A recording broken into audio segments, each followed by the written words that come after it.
There's the artificial kind of seeking forgiveness, astaghfirullah, astaghfirullah, astaghfirullah, astaghfirullah, astaghfirullah, which for some people is so artificial, like Ali radiallahu anhu saw somebody doing it and said to him, your istighfar needs istighfar. Because it's just rolling off your tongue. There are some things that keep you and me from seeking Allah's forgiveness. It has to do with expectation.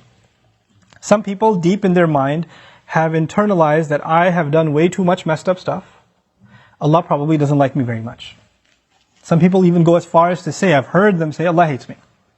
Allah hates me. Allah doesn't like me. Allah is angry with me. I've done a lot of bad things. I knew Allah doesn't want me to do this, and I did it anyway, and I did it over and over and over again. So I'm basically off of Allah's good books. My prayers don't mean it. And when people internalize that, you know what they do?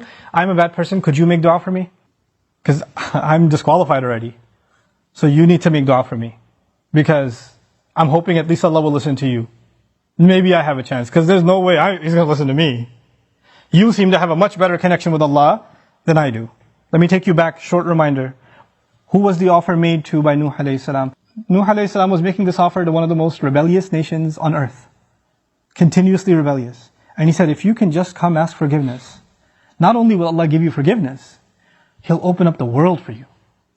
In other words, you don't get to write yourself off.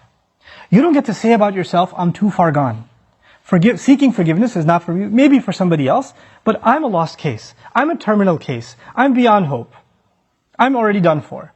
If anything, my mom will make dua for me. Or this one will make dua for me. And this is where shaitan comes. Shaitan uses that. When shaitan, he takes advantage of the hopelessness of people, and that's one of the doors to shirk. You know that? One of the doors to shirk. Why? Because then religions come, false religions come that say, you're too messed up, let Jesus forgive you. You be good to Jesus, He'll take care of God for you.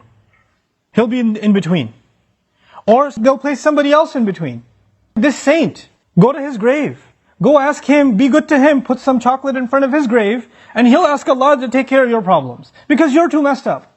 You can't deal with Allah, He's too angry with you. He, however, was in Allah's good book, so you go through him. This is how shirk opens up. In other words, the essence of our direct connection with Allah, which is what Iman is, which is what Tawheed is, which is what La ilaha illallah is. The essence of it is you get to ask Allah directly for what you need. And I'm telling you, I'm reminding myself, the thing we need the most, because it will take care of all of our needs, is seeking forgiveness. Now, there's a seeking of forgiveness by the tongue, and there's a seeking of forgiveness by the heart. Human beings tend to be defensive. If I criticize you for something, hey, I saw you said that. Why did you say that? I didn't mean it like that. You don't understand what I was going through. Excuse me. You don't even understand the whole story. Hey, I noticed that you did this. You get defensive immediately. بَلِ الْإِنسَانُ عَلَى نَفْسِهِ بَصِيرًا وَلَوْ أَلْقَى مَعَاذِيرًا. Human beings have good view of themselves, but they make lots of excuses. They keep throwing excuses. If you're going to seek Allah's forgiveness, you have to find a time. It doesn't matter if you don't know Arabic, and you only know Punjabi, and you only know Bangla, or Bahasa, or English, or Urdu. It doesn't matter. You speak to Allah, and you genuinely admit to Him what you've done wrong, and don't make excuses.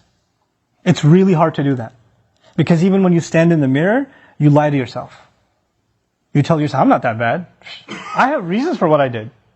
I have justification. I've been through a lot.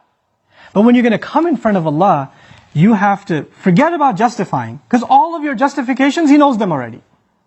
He knows what you were going through. He knew it was a tough time. He knew that this was overwhelming you, that was overwhelming you. I was under a lot of stress, Ya Rab, that's why I drank. Don't give Him the reasons. He knows your reasons better than you do. You need to come to Him openly, without any filters, without any hesitation, with no guard, with no shame. You're embarrassed to even admit this to anyone until you completely, openly admit to Allah how messed up you've been and how you've messed up. Completely openly. And as you do it, let me tell you, as you start verbalizing those things, I would be hard pressed to think tears are not going to roll down your eyes.